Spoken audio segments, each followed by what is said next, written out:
프로그램이 다 끝난 줄 알았더니 지금도 방영을 하고 있더라고요. 이 진품명품에 나온 사연 중에 하나가 이제 집안 대대로 내려오는 그 갑옷처럼 여기는 문서가 하나 있는데 그 문서를 이 사람이 들고 나온 것입니다. 이 문서를 좀 검증해 달라고. 그래서 전문가가 이 문서를 검증을 했는데 그 문서가 노비 문서였습니다. 여러분, 그 사람이 얼마나 황당하겠어요. 할아버지, 증조 할아버지 때부터 이렇게 계속 이 갑오다라고 내려와서 막 소중하게 막 보관했는데 그게 뭐예요? 노비 문서.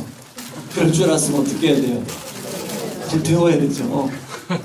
그런가 하면 이제 아버지 때부터 화분처럼 버릴까 말까 했던 화분이 있었어요. 그래가지고 어쩔 수 없이 화분으로 쓰고 있는데 그런 이제 프로그램이 있다는 얘기를 듣고 그걸 들고 나왔습니다. 그래서 감정을 해보니까요, 그게 고려 청자예요. 장구. 옛날에는, 지금은 장구가 나무로 만들지만 그 당시는 고려 청자로 장구를 만들었던 거예요. 그게 감정가가 얼마인지 아십니까? 12억. 그분 완전히 대박이죠. 여러분, 그분이 그 다음부터 그걸 어떻게 보관했겠습니까? 애지중지. 그죠? 그전까지는 화분처럼 이거 버릴까 말까, 골동품에 넘겨줄까 말까 이게 했는데 그게 얼마예요? 12억. 혹시 여러분 집에 그런 게 있는지 한번 유심히 살펴보시기 바랍니다. 여러분, 실제로 그 골동품 매장 가면 그 엿장수한테 산 진짜 명품 골동품이 많다는 거예요. 여러분, 오늘 제가 왜 이런 얘기를 하냐면 오늘 본문에 나오는 그 베드로전서를 받는 그 사람들이 많이 이렇게 착각하고 산다는 것입니다. 여러분, 우리가 이 베드로전서의 이 성도들을 두 가지, 하나는 흩어진 나그네, 또 하나는 여러 가지 시험 속에 있는 나그네라고 규정하지 않았습니까? 그런데 이들이 핍박을 통해 이제 핍박을 피해서 고향을 떠나서 이제 머나먼 미지의 땅으로 오다 보니까 늘 이들 안에는 불안함이 있는 거예요. 그리고 또 생계에 대한 막막함이 있는 거예요. 그리고 그 지역 사람들에 대한 차별과 따가운 시선이 있는 거예요. 그러다 보니까 이들 안에 이 믿음에 대한, 과연 이 믿음을 가지고 사는 게 이게 무슨 의미가 있는가, 이 회의적인 생각이 드는 것입니다. 꼭 이렇게까지 해서 신앙을 지켜야 되나? 예수 믿지 않고 그냥 다른 사람들처럼 그렇게 적당하게 세상과 타협하면서 평범하게 살아가면 어떨까 하는 이런 회의적인 마음과 생각들이 들어오기 시작했어요. 그러다 보니까 이들이 지금 하나님께 받은 이 구원, 그 믿음이 얼마나 가치 있는지를 잃어버리기 시작했습니다. 그거 대신에 그 당시에 세상 사람들이 추구하고 있던 금과 은으로 상징되는 그 세상이 너무 그리운 거예요. 제가 20대 초반에 이제 명절만 되면 이제 큰 집에 제사를 지내기 때문에 부모님을 따라 큰 집에 갔습니다. 그런데 저희 형제들은 이제 예수 믿는 이유로 절을 하지 않았어요. 그때마다 큰아버지와 사촌 형들이 예수 믿는데 왜 그렇게 살아? 항상 이 말을 했어요. 왜냐하면 그 당시 사촌 형들이 사업을 해서 큰 집은 상당히 이렇게 잘 살았습니다. 근데 저희 집은 아버지가 사업에 실패해서 채권자한테 시달리고 막 늘 그렇게 어려운 시간을 보내고 있을 때였거든요. 근데 그 말을 들을 때마다 믿음이 약했던 저는 진짜 예수 믿는 게 무슨 소용이 있지? 이런 생각들을 큰 집에 다녀올 때마다 참 제 속에 많이 생각을 했습니다. 혹시 여러분들은 지금 삶이 너무 고단하고 너무 여러분의 삶이 광야에서 혹시 그런 생각에 이렇게 흔들리고 있지는 않습니까? 그런 성도들에게 오늘 베드로는 여러분이 받은 구원이 얼마나 놀라운 것인가를 다시 한번 설명하고 있습니다. 첫 번째 뭐라고 얘기하냐면 이 구원은 오랫동안 선지자들이 알고자 찾고자 오랫동안 연구했는데도 발견 못한 거예요. 그것도 하나님의 계시에 의해서 발견된 거예요. 천사들도 흠모하는 구원이라고 이야기하고 있습니다. 그런가 하면 여러분 1장 18절에 보면 대속함을 받은 것은 은이나 금이나 없어질 것으로 된 게 아니라 어떤 게 된 거예요? 흠없고 점없는 어린 양 같은 예수 그리스도의 보배로운 피로 된 거라는 거예요. 금과 은으로 우리의 구원을 거저 산 게 아니라 금과 은과는 비교할 수도 없는 예수 그리스도의 보배로운 피로 인하여 은혜로 우리가 구원받은 거라는 거죠. 그런가 하면 그 구원을 여러분 마지막 절에 보면 23절 25절 말씀을 같이 한번 읽어보겠습니다. 너희가 거듭난 것은 썩어질 씨로 된 것이 아니요 썩지 아니할 씨로 된 것이니 살아있고 항상 있는 하나님의 말씀으로 되었느니라. 그러므로 모든 육체는 풀과 같고 모든 영광은 풀의 꽃과 같으니 풀은 마르고 꽃은 떨어지되 오직 주의 말씀은 세세토록 있도다 하였으니 너희의 전하는 복음이 곧 이 말씀이니라. 너희들이 구원받은 것이 세상의 졸업장이나 그리고 썩어 없어지는 다른 것으로 된 것이 아니라 바로 세세토록 영원한 하나님의 말씀 복음으로 구원받은 것이다 라고 이야기하고 있습니다. 근데 이 구원의 가치가 지금은 잘 드러나지 않아요. 언제 드러나냐면 그 진품 명문처럼 전문가 앞에 갈 때 비로소 드러나는 거예요.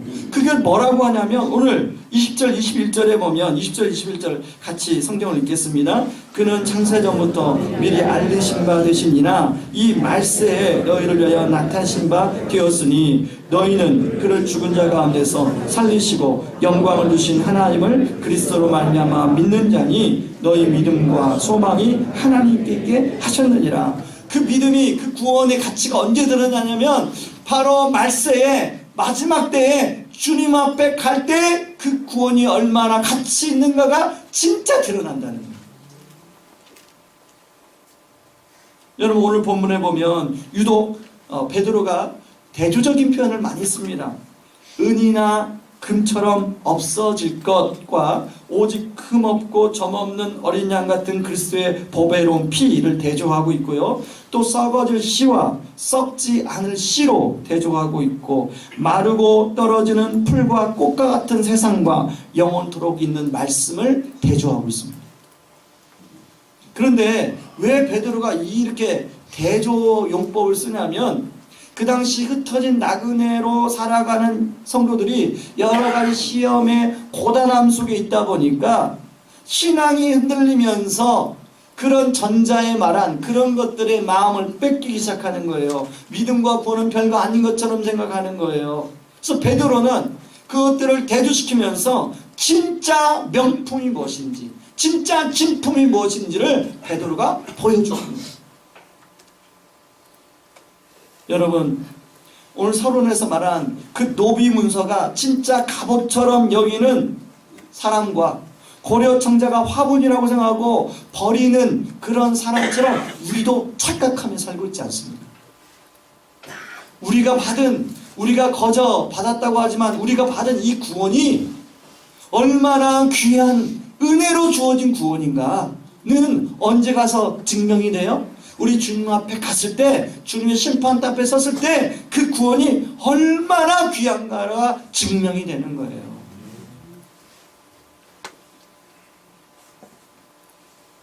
베드로전서에는요 은혜란 단어가 8번이나 언급이 되는데요. 이 베드로가 말한 그 은혜의 풍성함과 놀라움을 지금 이 성도들에게 알려주고 싶은 거예요. 여러분 베드로는 어떤 은혜를 받았습니까? 베드로는 자기는 어부였어요. 예수님의 제자가 될 자격이 없는 사람이었어요. 근데 어느 날 갑자기 고기 잡고 있는데 예수님이 자기 배에 올라와서 배를 그 그물을 오른편에 던져요. 그러다 보니까 예수님의 제자가 된 거잖아요. 그리고 예수님을 3번 부인했어요. 죽은 소망을 가지고 그 예수님을 따라다니다가 예수님을 3번 부인했어요. 그래서 예수님께 벌 받을 줄 알았어요. 그런데 예수님이 그거에 대해서 아무런 묻지도 않으시고 그런 베드로를 용납하고 받아주시고 오히려 베드로 위에 반석을 세우고 교회를 맡기시는 그 은혜. 이 베드로는 자기가 막 하나님이 자기에게 주신 이 은혜가 너무 감사했어요. 그래서 지금 흩어진 나그네로서의 사는 성도들의 삶을 보니까 그 은혜가 얼마나 귀한지를 모르고 그냥 살아가는 성도들 보이니까 은혜가 얼마나 귀한지 아니. 여러분 옆 사람에게 한번 이렇게 부르세요. 집사님, 형제님, 자매님, 은혜가 얼마나 귀한지 아십니까?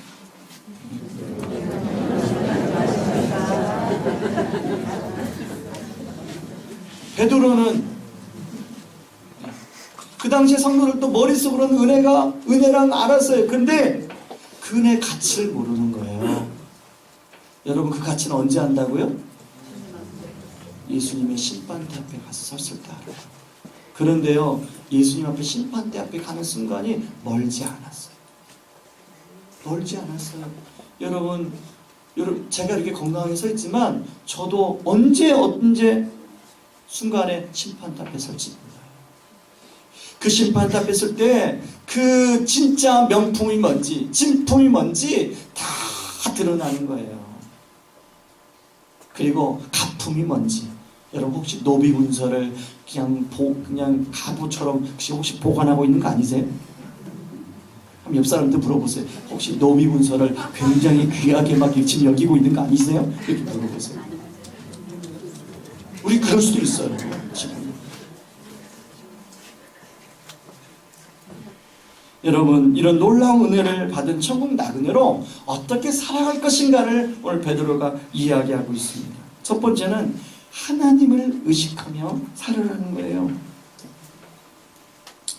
앞에서 말한 것처럼 이들은 흩어진 나그네로서 다가올 핍박에 대한 두려움, 생계에 대한 막막함, 불안함 이런 가운데 살고 있었습니다. 그러다 보니까 주로 누구를 의식했냐면 세상 사람들을 눈치 보고 의식했어요. 여러분 그래서 적당히 세상과 타협을 하고 양다리 걸치고 살았습니다. 근데 양다리 걸쳐봤지만 이것도 저것도 안 되죠. 그래서 베드로가 은혜의 하나님만 계속 이야기하던 베드로가 오늘 이제 17절에서 심판하시는 하나님에 대해서 이야기를 해요. 그리고 너희들이 나그네로 있을 때 정말로 두려워할 분은 그 세상이 아니라 세상 사람들의 말이 아니라 하나님이다 라고 이야기하고 있습니다.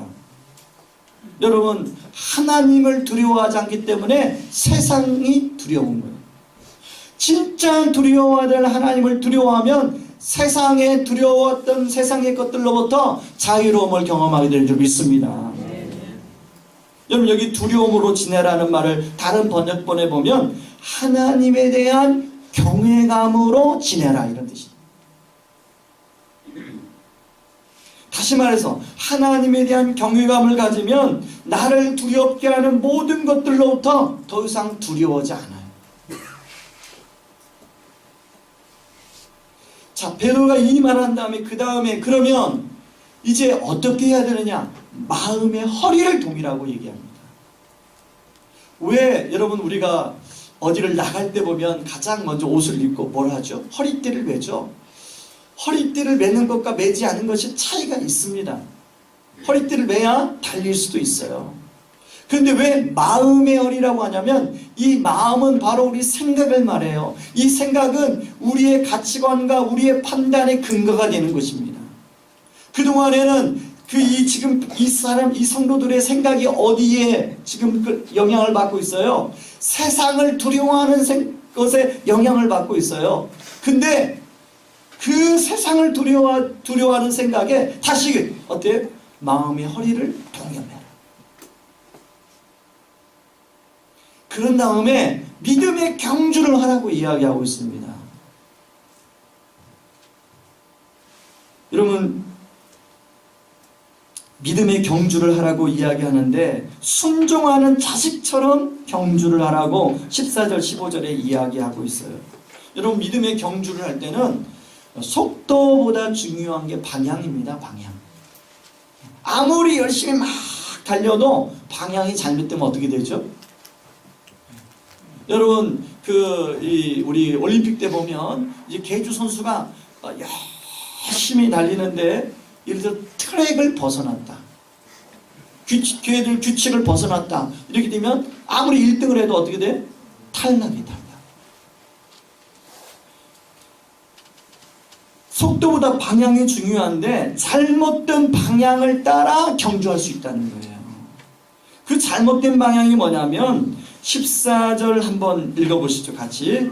너희가 순종하는 자식처럼 전에 알지 못할 때 따르던 너의 사욕을 본받지 말고. 이 잘못된 방향이 뭐냐면 그동안에 예수 믿기 전에 오래 지냈던 습관들이 있어요. 그 습관을 따라가지 말라는 거예요. 여러분, 사람은 무엇을 따라가느냐가 중요한 거예요. 누구를 따라가느냐가 중요한 거예요. 그 과거의 옛 습관을 따라가게 되면 결국은 똑같이 사망일 수밖에 없어요. 후회하는 인생을 살 수밖에 없어요. 대신 베드로가 뭘 따라가라고 이야기하고 있냐면 15절에 거룩함을 따라가라고 이야기하고 있어요. 여러분, 여기 15절에 거룩한 자가 되라 라는 말은 정확한 번역은 지속적으로 거룩한 사람으로 되어 가라 라는 뜻이 있습니다. 이 거룩한 자가 된다는 것은 한 번, 두 번으로 되는 게 아니에요. 지속적으로 반복적으로 거룩해져야 되는 거예요. 우리가 결혼을 하게 되면 일생일대 최대의 과제는 이 남편을 어떻게 변화시킬까? 이 아내를 어떻게 내 입맛대로 만들어 볼까? 이게 최대의 과제 아닙니까? 근데 해보시니까 어떠세요? 우리 앞에 이성철 목사님. 안 돼요. 여러분, 진짜 배우자를 변화시키를 원하시면 내가 먼저 변화가 되는 거예요. 내가 변화될 때 성령은 나를 통하여 그 변화의 영적 도미노가 옆 사람들에게 흘러갈 수 있도록 하나님이 해주세요. 내가 지속적으로, 그러기 때문에 우리가 먼저 구해야 할 건 뭐냐면 하나님 아버지, 내가 변화되어야 될 것이 무엇인지를 알려주옵소서. 그래서 상대방의 눈에 있는 들보를 캐내려고 하지 말고 내 눈 안에 있는 상대방의 눈에 티를 꺼내려고 하지 말고 내 눈 안에 뭐를 꺼내라고요? 들보를 꺼내야 돼. 들보. 내 눈 안에 들보를 꺼내야 상대방이 변하게 돼. 여러분, 이 아침에, 그런데요, 이런 거룩한 삶을 노력하다 보면 자칫 율법적으로 빠질 수 있는데 앞에 전제를 붙이는 순종하는 자식처럼. 여러분, 자식이 아버지를, 어머니를 사랑하고 존경해서 자원해서 기쁨으로 순종하는 자식처럼. 그러면 부모 입장에서 어때요? 부모 입장에서 어때요? 기쁘지요. 근데 억지로 하면 어때요? 기쁘지 않아요. 근데 여기서 순종하는 자식처럼, 기뻐서 자원해서 순종하는 자식처럼 그렇게 거룩한 삶을 매일매일 노력하라고 이야기하고 있습니다. 그러므로 오늘 또 우리가 정말로 주님 앞에서 우리가 구해야 될 기도 제목은 하나님, 내가 변화해야 될 부분들이 어떤 부분이 있는지를 알려주옵소서. 내가 알지 못하는 하나님, 이 부분이 변화될 수 있도록 하나님 오늘 또 나를 다듬어 주시옵소서. 이렇게 기도할 줄 믿습니다. 어제 소개한 그 광야 전문가 이진희 목사님의 그 광야를 읽다라는 책에 보면요, 이런 질문이 나와요. 광야에서 어떻게 약하고 약한 양들이 살아갈 수 있을까? 여러분, 우리가 그 양들 생각하면 그 그림에 보면 이게 푸른 초장에서 예수님이 양을 안고 있는 그림이 나오잖아요. 그거 다 거짓말입니다. 네. 아직 저는 성지순례를 가보지 않았지만 성지순례를 갔다 온 분들의 얘기 들어보면 양을 어디서 키우냐면 광야에서 키워요. 암갈색 돌로만 되는 산에서 양을 키워요. 그러니까 우리가 말하는 그 푸른 초장이 아니에요. 뉴질랜드는 그런 푸른 초장이죠. 그런데 이 이스라엘의 양들은 거기서 커지 않아요. 그런 그 암갈색 광야 같은 곳에, 그래서 출애굽할 때 그 양들을 하나님이 데리고 나오도록 하지 않았습니까? 그 광야에서 양들이 어떻게 살아갈까? 양들이 홀로 할 수 있는 건 아무것도 없어요. 만약에 양들이 홀로 목자를 벗어나서 홀로 따라가면 늑대한테 잡혀 죽거나 아니면 낭떠러지에 떨어져 죽거나 아니면 목말라 죽거나 풀을 뜯을 수가 없어요. 그래서 양들은 항상 쫑긋 누구의 음성이 귀이냐면 목자의 음성에 귀를. 여러분, 우리가 살아가는 세상은 암갈색 광야예요. 암갈색 광야에 우리가 귀를 쫑긋 세우고 누구를 의식해야만이 살아남을 수 있어요? 하나님을 의식해야만이 살아남을 수 있는 줄 믿습니다. 그런가 하면요, 두 번째, 여러분, 우리가 받은 은혜는 다른 사람과의 관계 속에서 녹여내야 돼요. 여러분, 흩어진 삶을 사는 나그네는 여유가 없습니다. 여유가 없다 보니까 주변 사람들을 돌아볼 그런 마음의 시간들을 못 갖는 거죠. 그러다 보니까 자꾸 이기적이고 개인주의적으로 되게 되죠. 사람들의 마음에 저렇게 확 박혀지죠. 그래서 베드로는 그들을 향하여 뭐라고 하냐면, 너희들이 이 구원의 은혜를 다시 한번 생각하고 그 은혜를 바로 옆에 있는 형제의 관계 속에서 녹여내야 된다라고 얘기하고 있습니다. 그것을 1장 22절에서 이렇게 얘기하죠. 같이 읽습니다.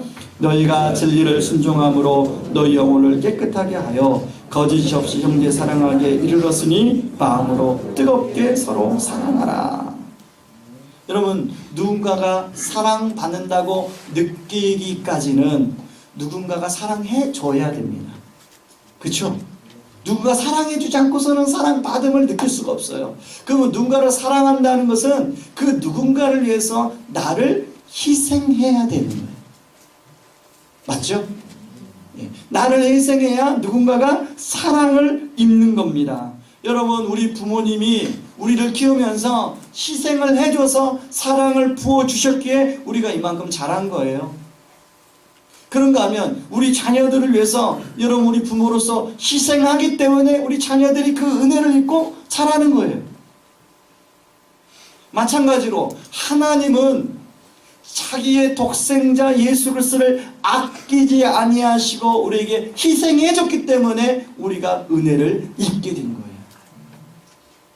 그렇다면 우리가 그 받은 은혜를 누군가를 향하여 녹여내 흘려보내는 희생이 있어야 그 사람이 사랑을 느끼게 된다는 것입니다.